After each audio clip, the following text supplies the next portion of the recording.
Welcome to the Optimistic American Show. This is Paul Johnson, and we really are here today to talk about hope. Now, this season that we're working on today is a season that is totally dedicated to political reforms to help heal the divisions that exist in America. There are a great number of speakers that we've already had on and that you'll see during this season who are talking about the efforts that are happening nationally. Now, today we're going to be talking to two gentlemen who come from the southern Arizona market, and they're going to talk about specifically what it is that business needs and what it is that a community needs to be successful. And the reason that we're going to talk about those issues is because you'll begin to find quickly that if we're going to create the quality of life that we want for people inside of our cities, what our legislators and politicians are talking about that are elected in a partisan system is absolutely the wrong stuff. They're not talking about the things that will make your life better, that will give you a better ability to raise your children and to live in a healthy community.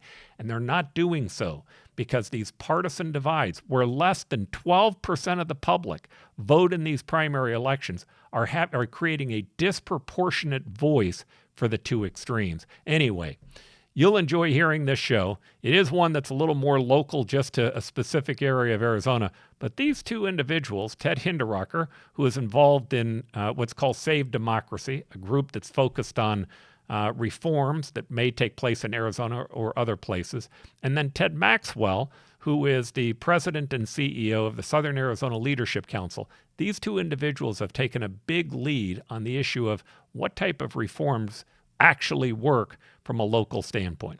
Again, welcome to the show. We'll now go on with our two guests.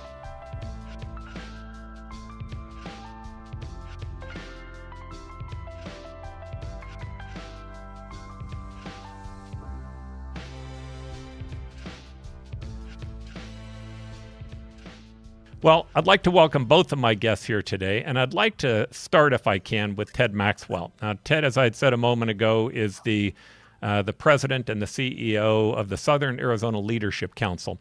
And they've done a tremendous amount of work on not only what it is that Tucson and the Southern Arizona needs to be successful, but I think they can really talk a lot about what communities throughout the United States need to be successful. Ted, thanks for being on the show today. Thank you, Paul. Thanks for having me.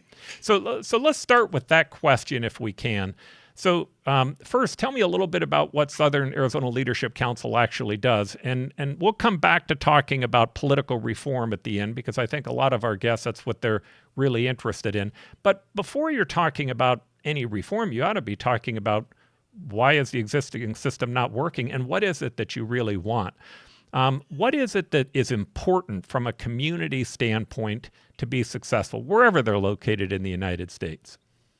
Well, Paul, SALC is a member-driven organization, and we work in public policy. We work in public policy through what we believe is best by bringing together our members. We've got about 150 CEOs and business leaders, as well as some community leaders, that focus on trying to bring together resources and leadership to create a thriving economy and therefore a higher quality of life for all. We do view jobs, opportunities, a growing economy as a way to solve a lot of the problems all of our communities face, whether it's poverty, unemployment, housing. They can all be addressed with a thriving economy. There's no doubt that will, in our opinion, there's no doubt that will lead to success. So the question is, from an organization perspective like ours, what is it that we're looking for? Businesses want to have a predictable environment.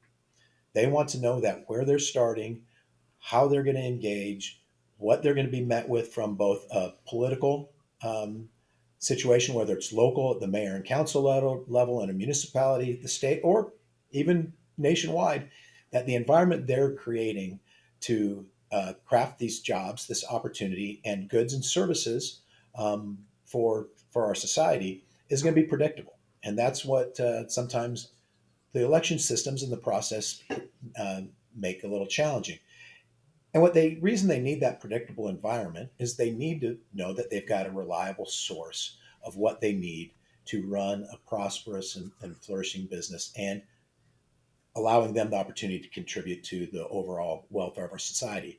They need to know that they're going to have access to workforce. So they need a good education system behind them. That's going to create those members of our communities and our society that can do the jobs that these companies need and provide the expertise, the labor, the thoughts, anything that would need to take a business and help it thrive. But they also need to know that they're going to have a reliable source of energy and resources, whether it's water, whether it's electricity, broadband. They need to know that they can count on that being there as they hopefully expand in the community and grow and improve. All right. So, Ted Hinderaker, you are a lawyer. You've a large part of your practice, I think, has been in the southern Arizona area. I know that you've kind of been around the state. You're also involved in some reform efforts, but let's save talking about the reform efforts until the end. I believe you're also involved with Southern Arizona Leadership Council. If you can add anything to what Ted Maxwell just said, I'd appreciate it. Sure, sure. I was recently selected to the board of directors for Southern Arizona Leadership, and it's a great group. I'll also past chair of the University of Arizona Foundation and the Arizona Children's Museum. And in terms of Southern Arizona leadership, it's a diverse group. We have all ideological ends of the spectrum that are represented there. We have big businesses, small businesses. It's essentially a CEO organization. And Ted and his staff have done a wonderful job, I think, in growing the footprint and growing the influence of Southern Arizona leadership. Not only in Southern Arizona, but we've tried to join forces and coordinate efforts on policy with Greater Phoenix leadership and with the Flagstaff group in Northern Arizona. So we have a meeting once a year where CEOs from around the state get together and talk about important policy issues facing Arizona. And you have perspectives from different parts of the state. So my particular involvement has been in the governance area, and elections certainly are a big part of that. All right. So let's stick with the growth issue just for a moment. So here's what I found in being mayor. First, when you go around the country and you talk to mayors who were in cities where they weren't growing, it was depressing. All right. They didn't have the revenue that they needed. They didn't have the resources that they needed to give the public the things that they wanted. And most importantly, they didn't have jobs. So when you weren't growing, you were dying. It was just that simple. On the other hand, if you weren't careful with growth, you could do things by just in the name of growing that actually could harm your long-term ability to grow. There was a real balance. What I at least found, and I'd love to have your opinion on this, it wasn't as simple as saying, gosh, just get out of the way. Although sometimes I think government does need to just get out of the way. Oftentimes it was, hey, we need an educational system that works. We need a workforce that is successful. We need to have universities that are helping with research and development. Our quality of life matters. What kind of housing are our employees going to have? Is that the same experience that you've had? Do you find that to be true as well? Well, Paul, honestly, you hit it right on the head. That is absolutely true. All those things play into it. And that's the kind of the predictable environment we need. In order to have businesses that are flourishing and then providing the jobs and the opportunity, you have to have a strong education system that's going to create the workforce. We consider the infrastructure available to us as a society is also the backbone of our economy. You have to have good roads and the abilities to get efficiently and effectively throughout the community or out of the community into other states, even if you want to carry it that far. But infrastructures, roads, water, broadband, utilities, those all exist. And if you just let it go wild, I don't think you're going to have that flow. There has to be some role of the government. The government absolutely needs to play a role, but it needs to be a role that's focused on doing it for the right reasons. I think sometimes in our governmental agencies get focused on the extreme issues. And I think from a business perspective, we want you to focus on the quality of life issues. What is it that's making this a better place? Let's not try to solve all the problems all the time. Let's really focus on what creates an environment that allows ultimately the quality of life for everybody to improve. We have to address poverty. We have to address housing affordability. Yes, there's things that the government and the elected officials need to play a role in. Don't get out of the way and do nothing, but don't hinder or put positions in place that truly limit both the attractiveness of growth and development of companies, but their ability to succeed. Because the more they succeed, the better off their employees will be, the better off they might have opportunities to expand, and ultimately, the revenues that drive our government are generated by the economy. Ted Hinderaker? Yeah, well, I would add that at least in southern Arizona, and I suspect elsewhere in the state too, one of the vexing problems is getting government to focus on their role. And from my perspective, at a local level, the role is fixing the streets, it's picking up the garbage, it's making sure the parks are safe and usable. Economic development is important, but I think too many times government gets distracted by national issues. And for instance, in Tucson, climate change, which is very important to me, but I'm not sure that's so much a local issue. And some of the wedge issues like gun control and transsexual rights, that sort of thing. I think we would be better off if, at least here, if government stuck to its lane, if local government stuck to its lane. And you can say the same thing about the state level. All too often, I think we're distracted by these wedge issues, and the government fails to focus on issues that are important to the citizens. I know the Center for the Future Arizona, Sybil Francis organization, did a bunch of polling and found that there was a consensus on what needed to be done in terms of the top priorities were education, health and well-being, jobs and economic security, the environment, civic engagement, fair and just equitable systems, immigration reform. But if you look at the bills that are coming out of the legislature, they don't tend to address any of those issues. They tend to address the wedge issues that tend to drive us further apart rather than bring us together. Yeah, to me, I think it starts with a philosophy, right? What I believe is that you have to think about what drives the economic engine. Now, my own personal opinion is government doesn't really drive the economic engine. The private sector does. What we do with the private sector is it's the economic engine. We'll tap into that through regulations or through taxation to pay for things that are helpful to other parts of our society and eventually, hopefully, helpful to the business community itself. But when you begin to think you are the economic engine, you have a problem, right? Local government could not spend enough if they wanted to really take a bad economy and fix it.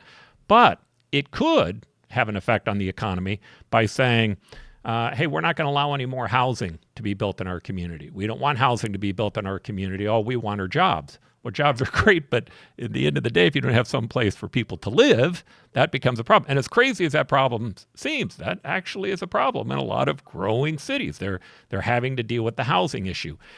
Understanding your role first, I think, is key. And then it's understanding, hey, what are the issues that are going to really improve quality of life? Well, quality of life to who? People that live there. Well, it starts with this. The first quality of life issue is a job.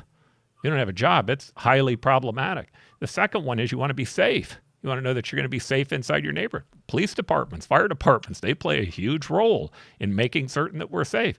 You'd like to have a place to take your kids or to go do a run, so parks and open space begin to play. But again, if you want to get all of those social programs, you have to have an economic engine that's giving you the money to be able to do that.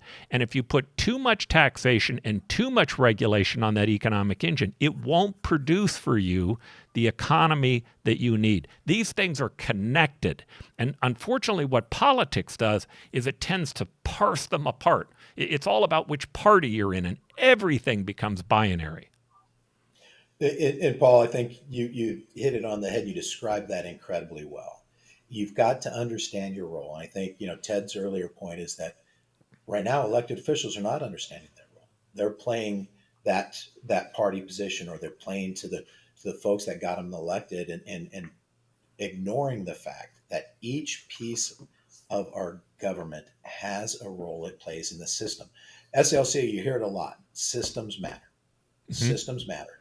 And when it comes to the roles and responsibilities, they're certainly different and designed that way to be different at the federal level, the state level, and the local level. And I think too often we let the rest of the mantra and the discussion get in the way of making sound, fundamental decisions, knowing your role. In Arizona, one of the things we do on a local level, a lot of the charter cities are all nonpartisan elections. Now, are they truly nonpartisan? Yes, they're in structure, but everybody knows that everybody's got different opinions. But because it's focused on being a nonpartisan election, it gets to, it's kind of setting the tone that local government is beyond politics. It's about taking care of all the things that you just acknowledged. I think sometimes our elected officials do lose perspective that it's the economy that gives them the ability to do their role because they have to have the funds. About 70% of the cities in America have nonpartisan elections, meaning an open primary. Everybody runs in the primary in the beginning against one another. There are no parties, and then the top two go off against one another. How does Tucson's government work? Well, Take that better. Ted, I'll take the first step to explain it, then you can give your thoughts on it. But we're the only 29 charter cities in the state of Arizona, and there's only one charter city that has both partisan elections, and we do it differently. We have 6 wards in the city of Tucson. Those wards are actually elected citywide. So the representatives of the wards in the primary pick the number one Democrat, the number one independent, and if there's or the number one Republican, and if there's an independent that can gather enough signatures, they can be on the ballot for those wards as well. But then the entire city, and there's 6 of them, so that means the other 5, 6 get input on saying who's going to represent that ward. For us, that to me creates a direct representation challenge because historically there's at least one ward of the 6 that has not had their representative win inside the people they're representing for over 2 decades. Wow.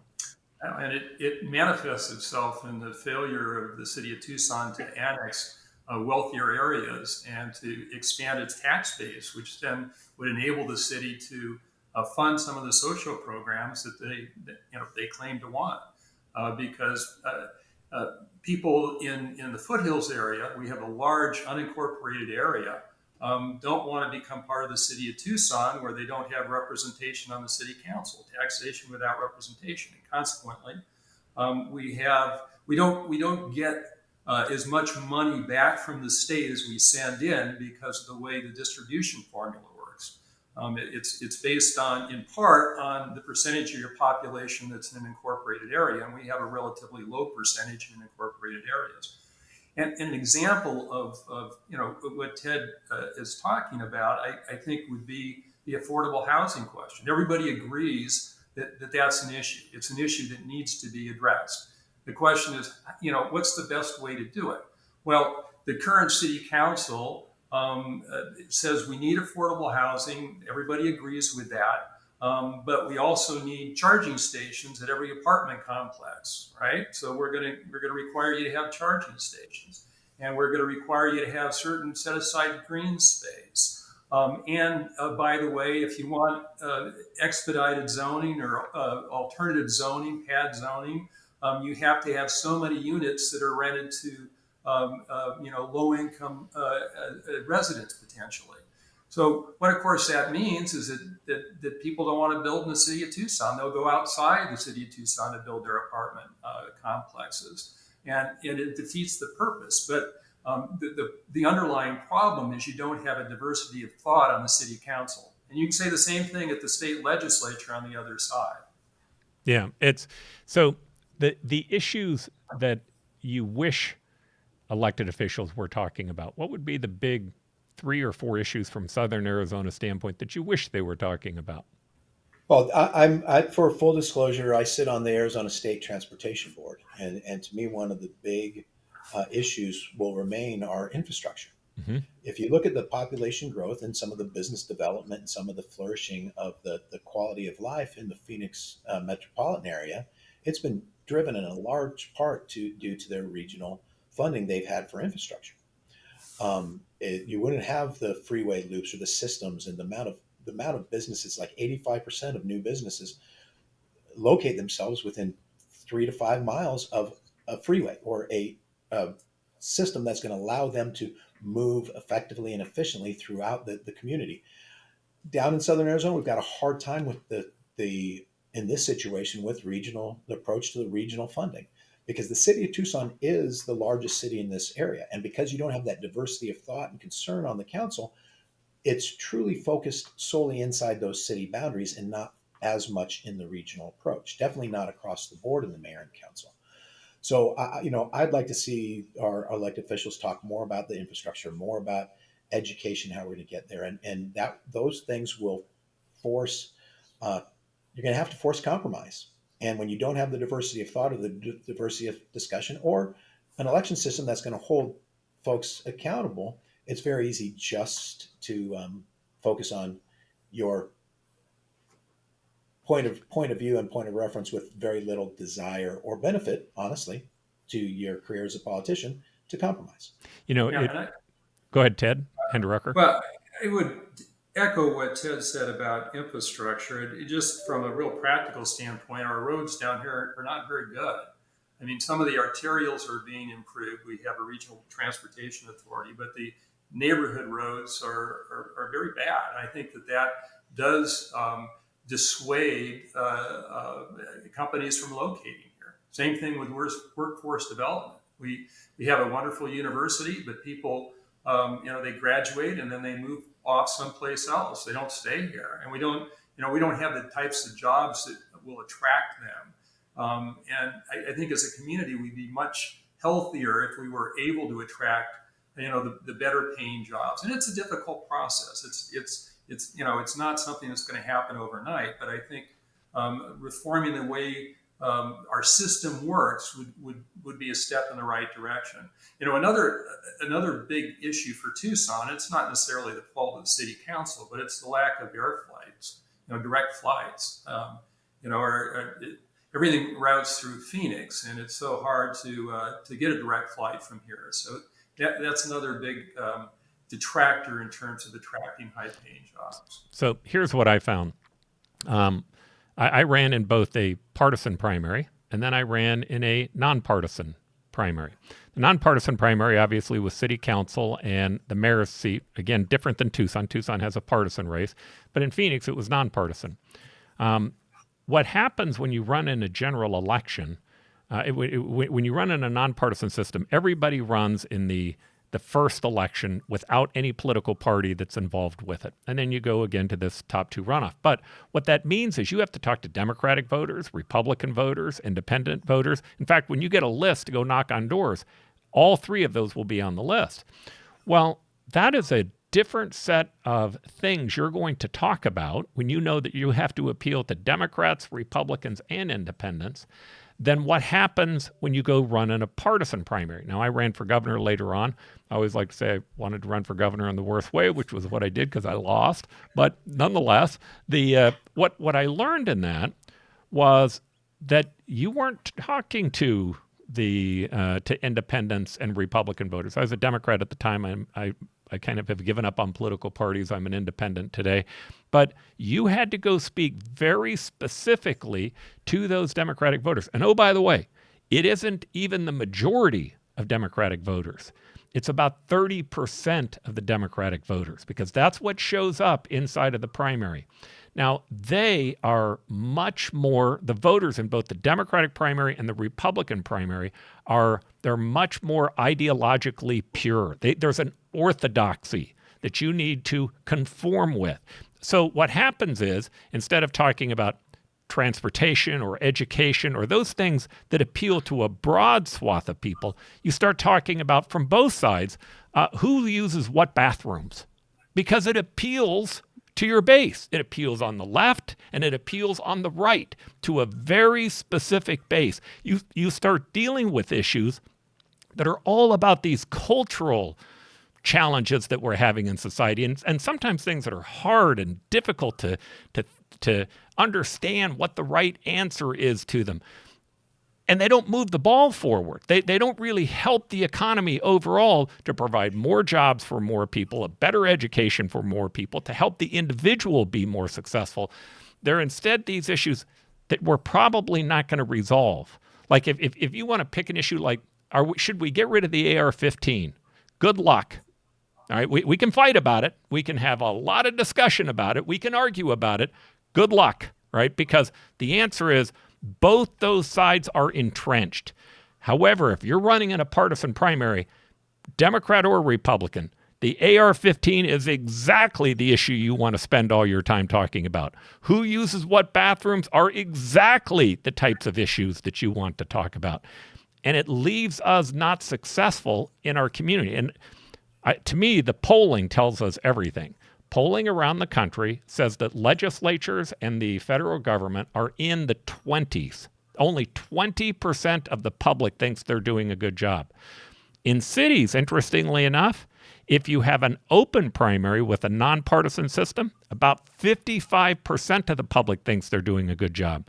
But if you're a city that is a partisan city with a partisan primary, they go right back down to the approval rating that a legislature has.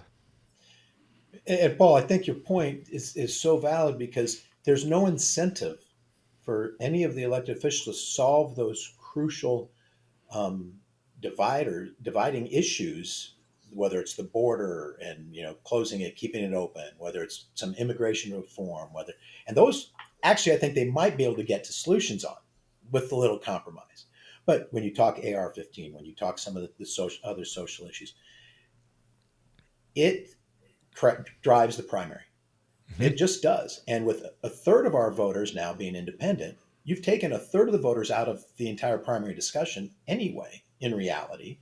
And so you're talking, only 10% on each side of the population of Arizona is deciding on who our primary candidates are. Now you put in a scenario where in the state of Arizona, 25 roughly of our state legislative districts are decided in the primary. You don't really even have to have the general because it's structured so that we have a blend at the state legislature, but they're deciding the primary, which has been forcing those folks even farther to those issues that are divisive. What really worries us now from an organizational perspective is we're starting to see some of those issues, and we'll go no further than DEI. We're seeing that play into bills that are starting with the words businesses shall. And this is coming from both sides of the party. Mm-hmm. They're trying to craft laws that say businesses will do this and then take their positions that are prominent with their voters or with the voters they need to appease. And that creates a system that's not predictable, that's not reliable, that does not encourage business growth because, I'm a big believer in let the business decide what they want to do or don't do. And if the public will determine if they fail or succeed.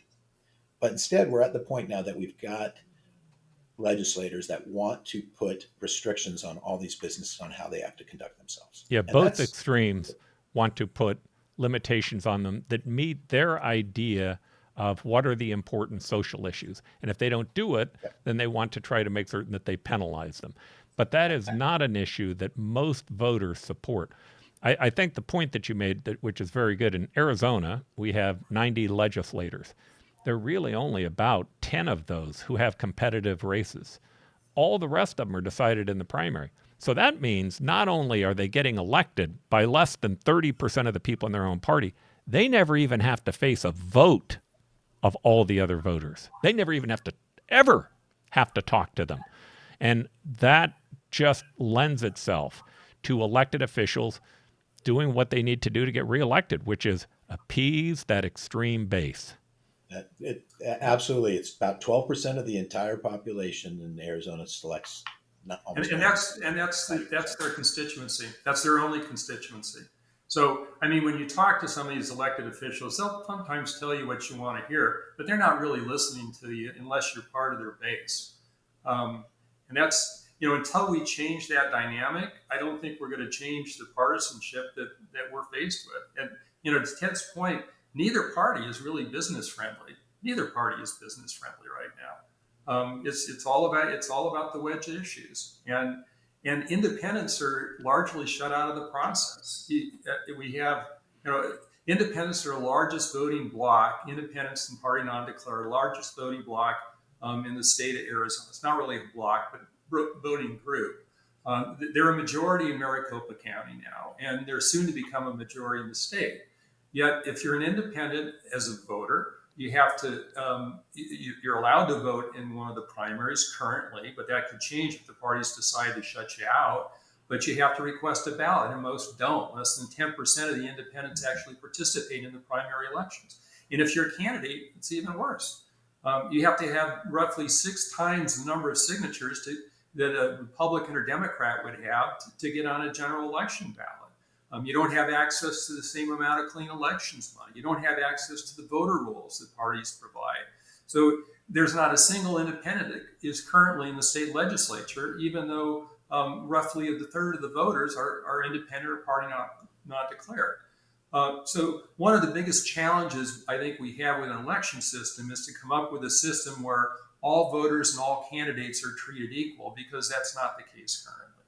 Yeah, it's so I mean, the one thing that's clear to me is that the one area you can get both political parties to agree on is that they do not want a third choice. They don't want any independent to have any possibility of being able to win. So the number you gave, just to put it into perspective, you need 6,000 signatures to run as a Democrat for governor. You need about 6,000 to run as a Republican. That takes you a lot of work. It takes you a lot of time, a lot of effort. Now, you can do it electronically if you're running as a Republican or Democrat. You have to do it by paper if you're an independent, and you don't need 6,000 signatures. You have to get 50,000 signatures, which is why there are no independents that end up on a statewide ballot in Arizona, or for that matter, in most states throughout the country.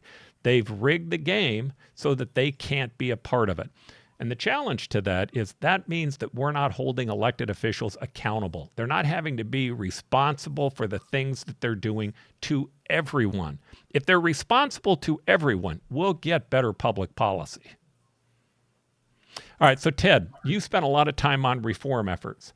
Help me understand the difference between the existing system, a top 2 system, a top 5 system, and anything in between. What is ranked choice voting? Help us understand kind of what the differences are. Sure. So currently, you have a system where you have, let's use the state legislature because it's one of the easiest examples. You have 90% of the districts that are safe Republican districts or safe Democratic districts, which means that the voter registration edge, it might be as high as 70-30, might be 60-40, but they're not competitive. The Democrat and the Democratic majority district is always going to win the general election, and the selected Republican candidate in a Republican dominated district is always going to win the general election. So in the current system, you have a primary that's conducted amongst the parties, by the parties, the Republican primary and a Democratic primary. And as we've alluded to earlier, you only have at most 30% of the voters from that party that vote, and they tend to be the most ideologically distilled and extreme voters in the party. So that becomes the constituency for the elected official. That's the only constituency they have to act, are responsible to, and have to answer to if they want to get elected. That's the current system. So you run in a partisan primary that's funded by the taxpayers. You get to the general election, and you have typically one Democrat and one Republican in the general election, and it's all determined by how the election lines are drawn. So that's the current system. An open primary would require all the candidates to run in a single primary. There's not a Democratic primary. There's not a Republican primary. There's a single primary. You have certain requirements to get on the ballot, so you would have to have so many signatures, which could keep down, we could avoid the system, the problem that like Alaska had in their runoff, where you had 50 candidates or 25 candidates, because people have to get a requisite number of signatures. But you have the ability to run in a primary if you get the signatures, and everybody is treated the same. Every candidate's treated the same. Every voter is treated the same. In a top two system, the top two candidates would go to the general election, and then it would be the same as it is now. The winner would prevail. In a top two system, which is what California and Washington do, you have a better chance of having candidates who represent more of the electorate, because you have to appeal to a wider swath of the electorate, so you have to deal more with some of the issues. And the polling and some of the academic literature has shown, and study has shown, that it has had the effect of moderating somewhat who's elected, and more importantly, requiring them to work with the other side, because they have to answer to both voters later on.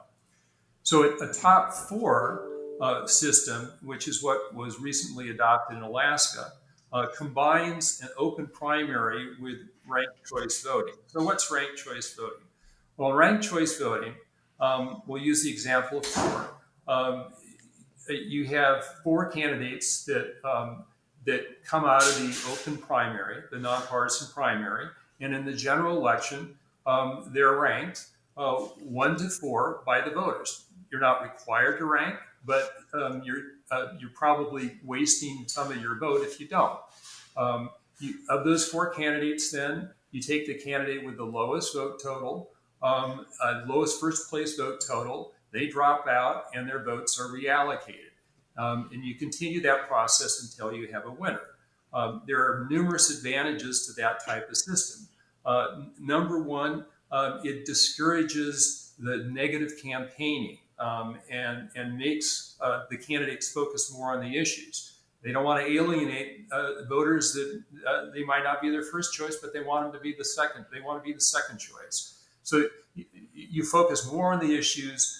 You don't get involved so much in the negative campaigning, and you have a greater variety of choice. It also enables minor party candidates to vote, as they want to, without having to worry so much about the spoiler effect, because their vote can be reallocated. So it's a system that is relatively new at a national or state level, but it's been used. It's been used for over 100 years in Australia and in Ireland. They don't have any problem with it. It's used by hundreds of cities around the country. The state of Maine uses ranked choice voting, and it's something that a number of reform groups are looking at as a possible systematic reform in Arizona. So the effort that you've been involved with, Save Democracy, tell me where they are in their process and what they plan to do. When do they plan to launch an initiative? I know I've been involved with that with you, but still I'd like you to describe it. Sure. Well, Save Democracy, it's the people that initially became involved were involved in earlier efforts for a top two system. And as you know, Paul, we were unsuccessful in 2012. 2016, the money was pulled at the last second. So that's kind of the core group. But the group was largely inspired by a book by Catherine Gale and Michael Porter called The Politics Industry, which analyzes politics from a business perspective. And the conclusion is that if you look at it as a business, the system fails miserably. It doesn't represent its customers. It doesn't get good results. There are huge barriers to entry. And it would never survive in a business environment. So the thought is to make politics more like a business in that you have to be responsive. So what Save Democracy is doing at this point is still determining the best reform, but I think we've settled on an open primary with ranked choice voting. We haven't decided how many to send to the general election. It might be 3, it might be 4, it might be 5. But that's the current thought. And we've engaged, the best lawyers we can in the state in election law, and we have an initiative that is we're currently polling on. The early polling is optimistic, that there's a path forward to victory, and I think we'll do it. Okay, so I'm going to ask both of you this, and I know that Southern Arizona Leadership Council hasn't made their decision yet on what they're going to support, but the thing that has surprised me about this effort is it is really being led by people from Tucson. I mean, Tucson is all over this. Why is that? Why is Tucson playing? What is it that's activating so many people in the Tucson area on this issue? Well, Paul, to jump in here too, and thank you for mentioning that SLC has not taken a position on any specific solution. Now, I'll tell you, that doesn't mean we don't believe that there needs to be change, because we do believe that the primary is a problem. And we believe it for multiple reasons. One, we're a big believer, we're a business organization. We believe in continuous improvement. Right now, elections are getting more attention than almost anything in our society as a whole. And there are probably some ways we can improve on them. One of the challenges we've got right now is the participation rate in the primaries, as you pointed out, at best, right now is a third of the population, the voter population in Arizona plays in the gets to actually votes and participates in the primaries for a lot of reasons. But we forget that the taxpayer pays for those primaries. So 100% of the taxpayer base contributes to paying for the primary system, yet a third, being those independents, are effectively shut out from the beginning.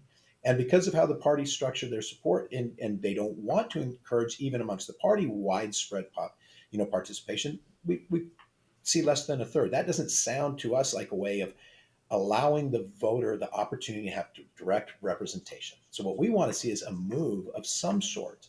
And we're exploring those options. And obviously, Save Democracy, if you look at it, it's got several members from SALC as well as from Tucson. I think part of that reason that you see it from the Tucson perspective is we're already dealing with a system we don't believe has a direct representative form of government, because you don't get the diversity of thought, because you let people outside the voter spectrum vote. Now, in this case, our current election system doesn't do that, statewide, but at the same time, it doesn't encourage increased participation and the ability for more voters to have a say in who represents them. I think if we get that, because you mentioned the polling, the issues that polls show nationwide people want to address, those players are not playing in the current partisan primary system, because in large part because of the environment of how both parties have found that if they really cater to the further extremes in the party, they can solidify their hold on those positions.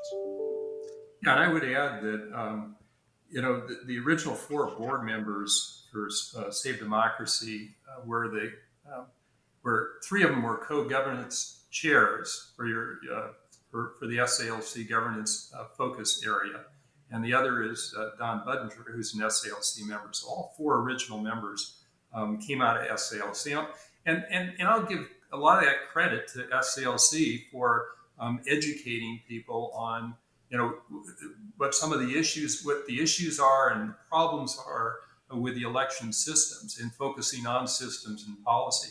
The other thing I would mention as to why Southern Arizona has been on the forefront of this effort is that we're largely shut out of legislative decisions, I think, from Phoenix. When I did an internship a long time ago when I was a college student at the state legislature. At that time, you had Burton Barr and Republicans that controlled the House, and you had Alfredo Gutierrez and the Democrats that controlled the Senate.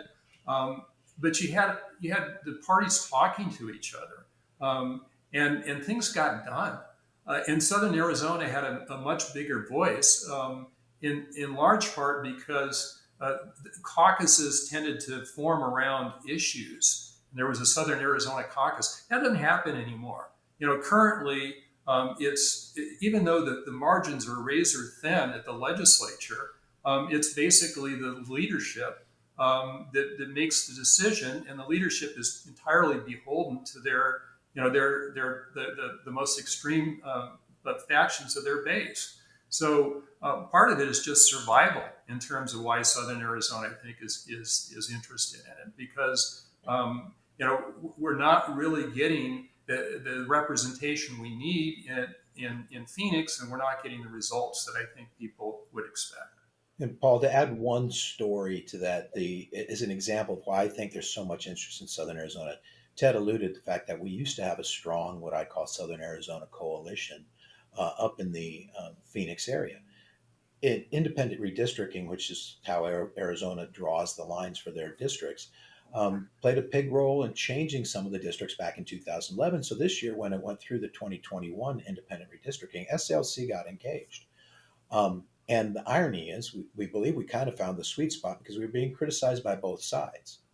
We were asking for the second largest county in the state of Arizona at the time had no true district representing the majority with representation from the majority party. And we said, how can you draw in the second largest county in the state of Arizona, 1 million voters? You can't draw 3 or 4 districts that have at least one from each party. That's all we were asking for.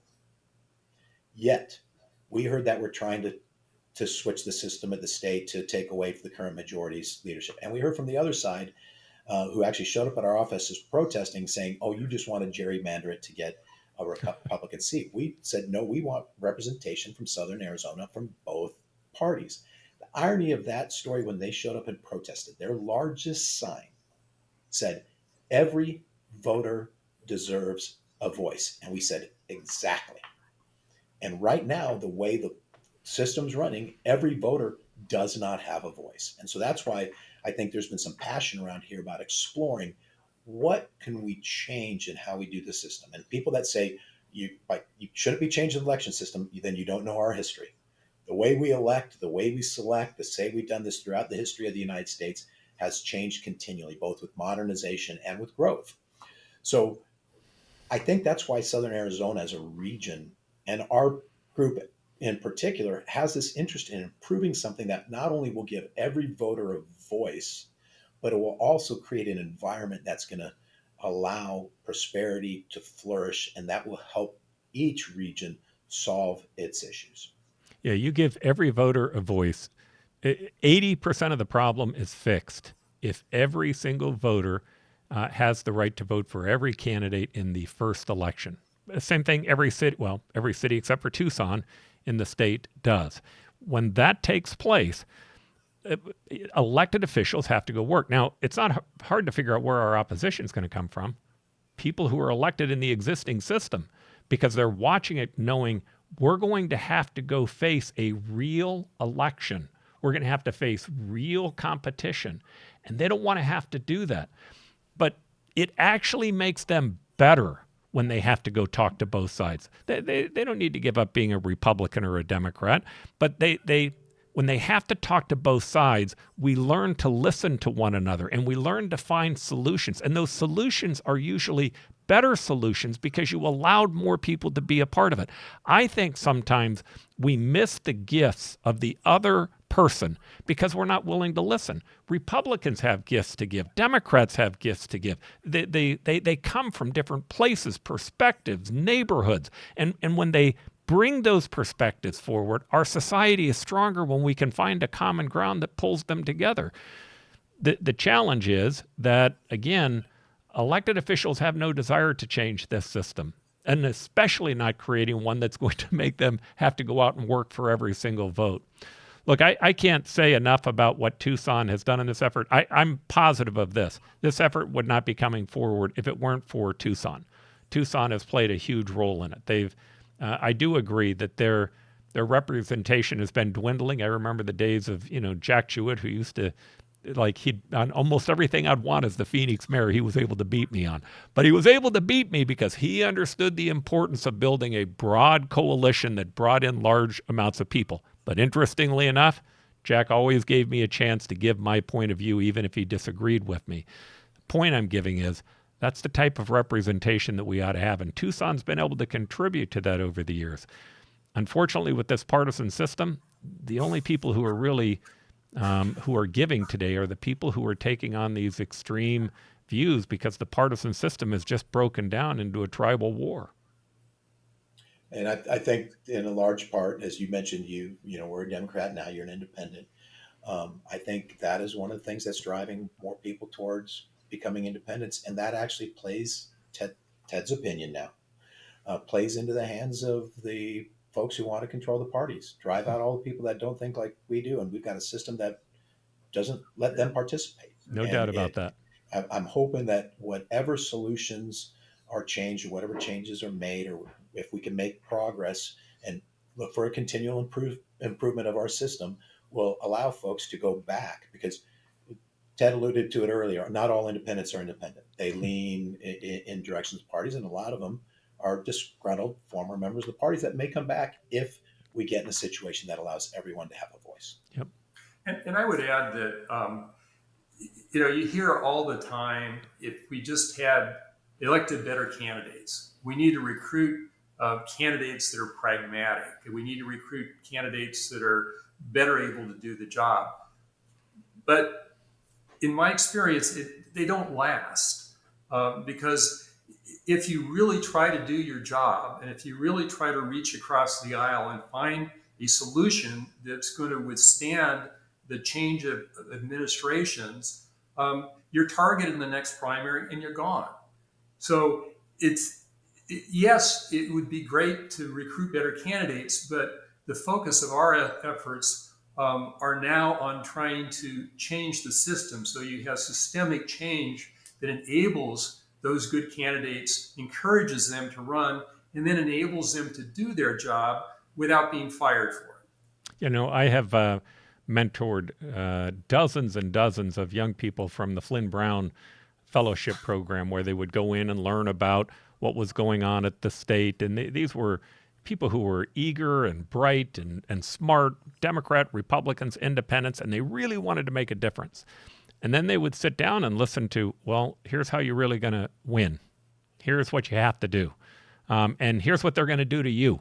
Here's what it's going to look like when they get done going over you, because maybe you're willing to listen to people on the other side, or maybe you're moderate on an issue here or there. It almost becomes universal. They all say, no thanks. I'm not going to run in that system.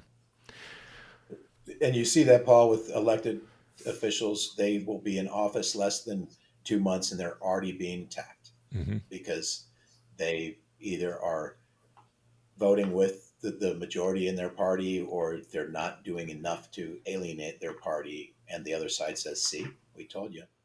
And it's the system that creates this problem. And I do think we need to find something, some way. And honestly, Ted's, again, my opinion on this one is it's the primary. That's the problem. Well, gentlemen, any last words? Thank you again for being on, but any last words you'd like to have? Ted Hinderaker?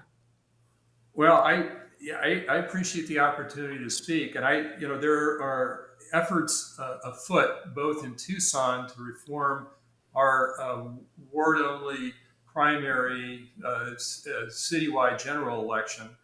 So I would encourage people to look into that and to support those reform efforts, and also to support what Save Democracy is doing at the state level for congressional races. If you're interested in it, get involved because it's not going to change unless we have people to get involved. And the Save Democracy effort is entirely volunteer driven. And we've recruited people that are very conservative, that are very liberal, that are Democrats, that are Republicans, that are independents. And the common theme is they recognize the system is broken and it needs to be fixed. So if you're interested in fixing the system, join us. Ted Maxwell? Well, thank you, Paul. I appreciate the opportunity to talk about it. And what I would encourage anybody that's interested is, one, learn, agree with Ted, get involved. But I'm going to say get involved in the system as a whole. We too often accept the fact that we don't have a voice, or we don't have an opportunity in the current system. Well, we can. It's not always easy. It's not always fun, but we can participate in the current system. If you're an independent voter, you should be pulling a ballot in every single primary. You need to go out and get engaged, because the only way we will truly continue to improve both the individuals we elect, as well as the results that we get, is for the populace to get involved. We've got to feel strongly. We've got there's a lot of problems our country's got, but we are still, in my opinion, the best place to change our problems and to fix and to live and to prosper. But you've got to be willing to get engaged. Well, Ted and Ted, thank you very much. Also, thanks for making that so easy for me on names. I mean, I've known you guys for a long time, but at least, as I'm getting older, I can forget things. So thanks again for being on the show. We appreciate it. And certainly it was talking about hope and how we can make things better. Thanks. Thanks for joining the Optimistic American Show. Now, help us grow by subscribing to our channel. If you enjoyed the episode, please leave a like and a comment. There is so much more that we have planned, and we can't wait for you to embark upon this journey with us.